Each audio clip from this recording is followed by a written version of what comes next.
Assalamualaikum warahmatullahi wabarakatuh. Oke, kita lanjutkan ke sesi kedua. Ini adalah video sesi kedua atau part kedua dari penjelasan review kalian. Di sini kita masuk, tadi sudah masuk metode. Terus kita masuk ke inheritance dan polymorphism. Kita buka package-nya inheritance, polymorphism mana tadi? Ini. Kita di sini saya sudah buatkan sebuah kelas namanya recapNilai.java. Inheritance artinya adalah turunan. Yang mana apa yang dimaksud dengan inheritance? Inheritance adalah mewarisi sifat-sifat yang ada di induk ke anak. Sifat-sifat dari induk itu apa? Induk ini kelas ya. Sifat-sifat itu yang mana? Baik sifat-sifat tersebut adalah baik itu fungsi maupun variabel. That's why sometimes ketika kalian bikin sebuah ini apa tadi ini? Oke, kita ambil contoh di sini saja.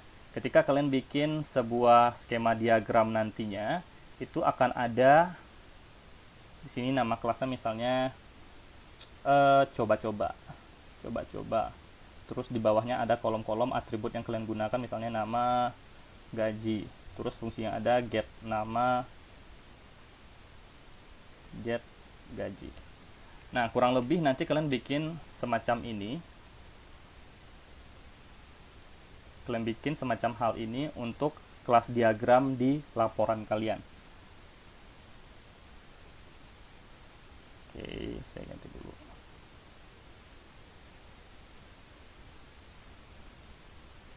Oke, ini harusnya dihilangkan sebentar.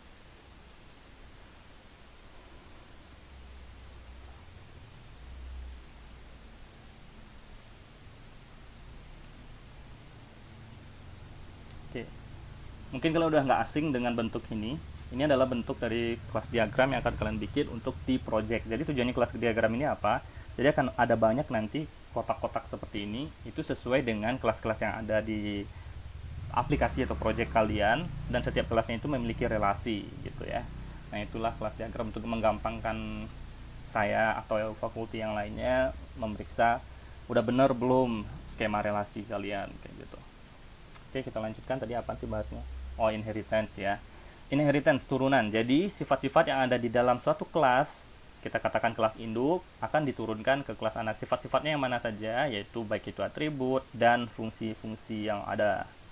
Oke. Sifat dan atribut. Oke. Sifat itu lebih ke fungsi, atribut, variabel. Contohnya, di sini saya bikin kelas tidak ada kata-kata public, kelas biasa data mahasiswa. Ini saya jadikan kelas induk. Saya kasih contoh ya. Saya kasih catatan. Ini adalah kelas induk. Oke. Berikutnya saya bikin kelas lagi, masih tidak pakai public, yaitu nama kelasnya mata kuliah. Extend data mahasiswa. Data mahasiswa ini siapa? Data mahasiswa ini adalah kelas induk yang tadi. Extends adalah keyword yang kita gunakan untuk menurunkan sifat atau dalam hal ini penerapan inheritance. Jadi, data mahasiswa, kelas data mahasiswa extends diturunkan ke mata kuliah, atau mata kuliah extends ini secara harfiah kan artinya diperlebar. Mata kuliah diperlebar atribut dan fungsi-fungsinya sesuai dengan yang ada di data mahasiswa. Jadi, atribut-atribut yang ada di data mahasiswa seperti nama, kelas, dan fungsi-fungsi yang ada atau sifat-sifat yang ada seperti get nama, get kelas, set kelas, bisa juga saya akses melalui mata kuliah. Dari kelas mata kuliah. Maksudnya bisa diakses melalui kelas mata kuliah apa? Ketika saya menjalankan di public static void main di fungsi utama di public kelas saya bisa memanggil, saya bikin objek mata kuliah. Perhatikan, objek mata kuliah. Secara gamblang atau secara simpelnya, kalau saya pikir-pikir, berarti saya hanya bisa mengakses nilai, get nilai, dan set nilai menggunakan objek ini kan. Karena saya bisa menggunakan objek ini untuk mengambil nilai-nilai yang ada di mata kuliah, karena objek ini adalah objek kelas mata kuliah. Tetapi di sini saya bisa memanggil get nama, get kelas, sedangkan hanya get nilai yang berasal dari mata kuliah. Sedangkan untuk get nama dan get kelas adalah fungsi yang berada di data mahasiswa. Kita coba jalankan. Bisa ditampilkan by Haki TIPS 7,6. Itu artinya saya sudah melakukan penurunan sifat. Saya bisa mengambil fungsi-fungsi yang ada di data mahasiswa melalui kelas mata kuliah. Why? Karena saya sudah melakukan extend di sini. Kalau seandainya tidak dilakukan extend, dia akan otomatis merah. Karena apa? Karena cannot find symbol. Metode get nama. Tidak ada metode get nama di mata kuliah, kata dia gitu. Oke, itulah yang dimaksud dengan inheritance, menurunkan sifat dan juga atribut dari suatu kelas ke kelas lain. Next, kita masuk ke polymorphism. Polymorphism di sini. Kalkulator, saya bikinkan untuk program kalkulator. Wait a minute, saya cek HP dulu. Sebentar ya.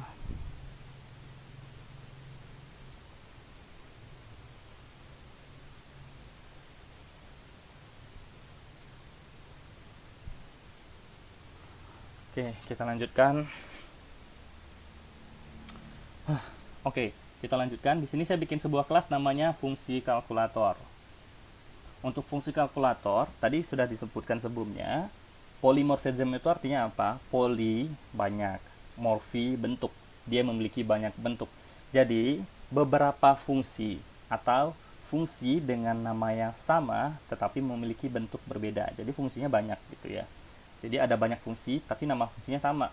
Yang membedakan adalah tadi yang seperti yang saya sebutkan, tipe dan jumlah parameter. Di sini jumlah parameter ada 2. Kalian tahu parameter kan? Parameter itu adalah nilai yang diangkut sebuah fungsi.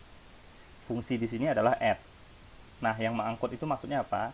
Fungsi itu kan memiliki tanda kurung biasa seperti ini. Ketika kita taruh sesuatu, kita bayangkan kurung biasa ini adalah kantong, sebuah kantong kresek gitu ya. Nah, yang ada di dalam kantong kresek inilah yang disebut dengan parameter. Oke, jadi yang membedakan pertama jumlah parameter. Kita perhatikan, di sini saya memiliki jumlah parameter, ada 4 fungsi yang namanya sama ya. Yang pertama 2, yang kedua 3, yang ketiga 2, yang keempat juga 2. Oke, syarat pertama untuk yang 1, 2 terpenuhi. Yang ketiga, keempat juga 2. Oke, ketika dia memiliki jumlah parameter yang sama, untuk tipe data parameternya harus beda. Yang pertama integer-integer. Yang kedua double integer. Yang ketiga integer double. Nah, ini untuk yang keempat dan yang ketiga dan yang keempat sama Pak. Sama-sama integer dan double. Boleh asalkan urutannya berbeda. Yang pertama double integer. Di sini integer double. Coba kita ganti. Oke, dia akan langsung merah. Karena dia sudah memiliki method add double, kalian baca itu is already defined in class fungsi kalkulator.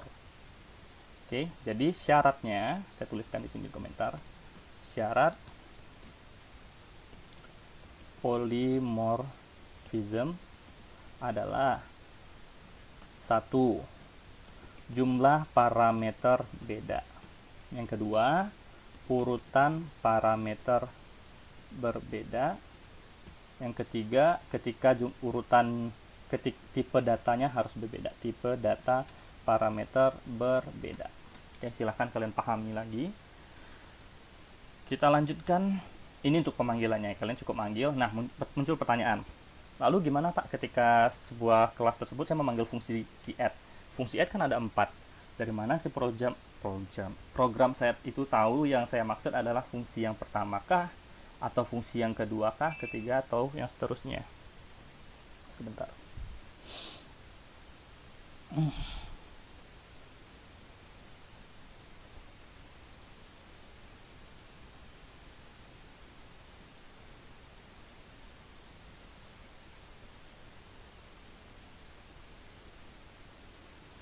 Oke, kita lanjutkan. Di sini kalian perhatikan ada keempat fungsinya saya panggil. Ketika saya menggunakan 2,2, berarti ini kan maksudnya 2,3, 2,3 bukan nilainya 2,3 ya, tapi 2 dan 3 sama-sama angka integer. Fungsinya atau program ini akan secara otomatis mengecek fungsi add yang memiliki tipe data integer dua-duanya. That's why kita harus membedakan tipe data urutan atau jumlah parameter. Karena apa? Karena biar si program yang menentukan nanti fungsi mana yang kita maksud dari banyak fungsi tadi. Ada 4 nih fungsi add. Yang lo panggil yang mana? Dia akan menentukan fungsi mana yang kita panggil berdasarkan parameter yang kita taruh. Oke, di sini saya taruh parameter ada 2 dan 3. Berarti 2 dan 3 nggak ada pecahan. Bukan 2,5 dan 3,2, bukan. Tapi 2 dan 3. Berarti dia sama-sama angka integer. dia akan langsung merujuk kepada fungsi add yang parameternya dua-duanya integer. Oke. Lalu yang kedua, ada 3 angka. Otomatis dia akan langsung merujuk ke yang nomor 2 karena satu-satunya yang memiliki 3 parameter hanya fungsi yang kedua. Yang berikutnya ada 2 dan 3,4. Berarti integer dan angka float, atau kalau tidak ini adalah double. Dia ngecek yang awalnya integer, oh berarti ini fungsi yang keempat. Kita ganti di sini 4. Ini 2, 3. Oke. Lalu berikutnya ada double dan juga integer. Berarti dia akan langsung mengakses fungsi ketiga. Seperti itu penjelasannya.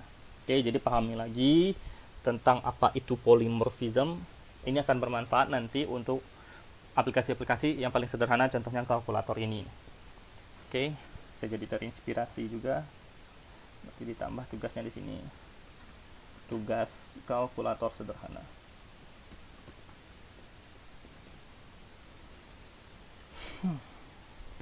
Sudah berapa menit ini?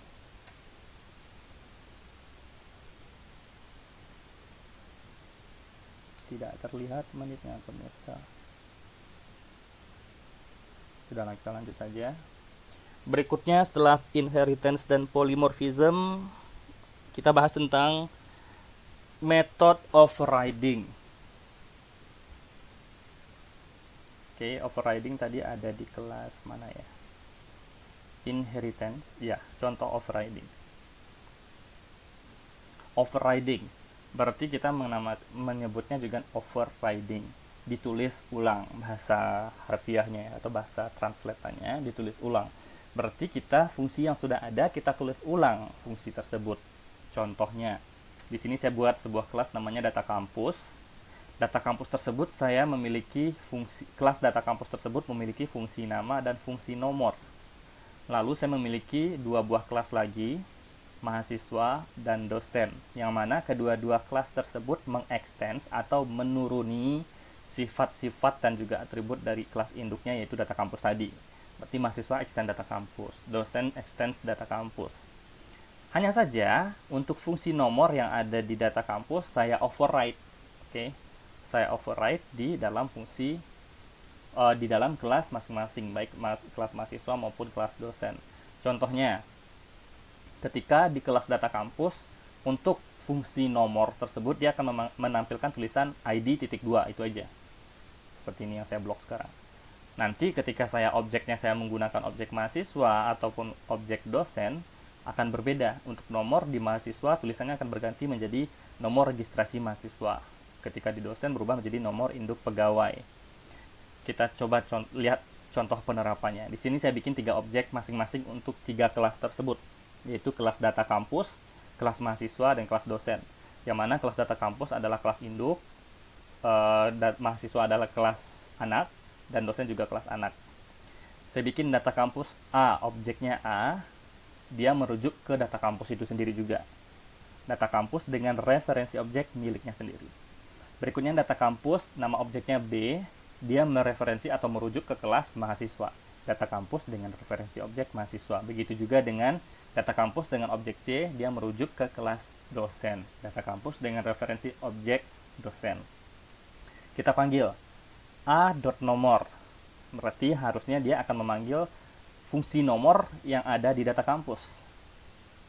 Kita lihat, oh akan menampilkan ID. Berarti output pertama ID.2.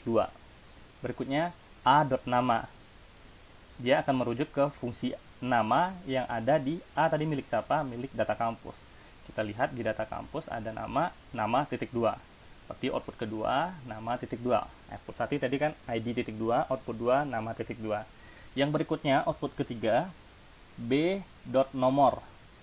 Kita lihat B ini ternyata objek data kampus tapi merujuk ke mahasiswa. Oke, kita lihat kelas mahasiswa yang diapit antara dua warna kuning ini, nomor. Berarti output ketiga akan muncul tulisan nomor registrasi mahasiswa. Yang terakhir C.nomor. Dia merujuk, si C ini merujuk ke kelas dosen. Berarti tulisannya akan nomor induk pegawai. Kita coba jalankan. Oke, ID, nama, nomor registrasi mahasiswa, nomor induk pegawai, seperti tadi yang kita analisakan. Oke, itu untuk penerapan yang namanya overriding. Padahal kita untuk yang A, untuk yang output 1, 3, dan 4 sama-sama memanggil fungsi yang sama. Tetapi dia menampilkan data yang berbeda sesuai dengan override, tulis ulang yang dilakukan oleh si program atau kelas tersebut. Oke, kita lanjutkan. Tadi udah apa? Overriding ya. Overriding sudah. Kita masuk ke abstract class dan interface. Oke, ini akan agak panjang sedikit. Saya lanjutkan di video tahap 3. Sekian untuk yang tahap 2. Assalamualaikum warahmatullahi wabarakatuh.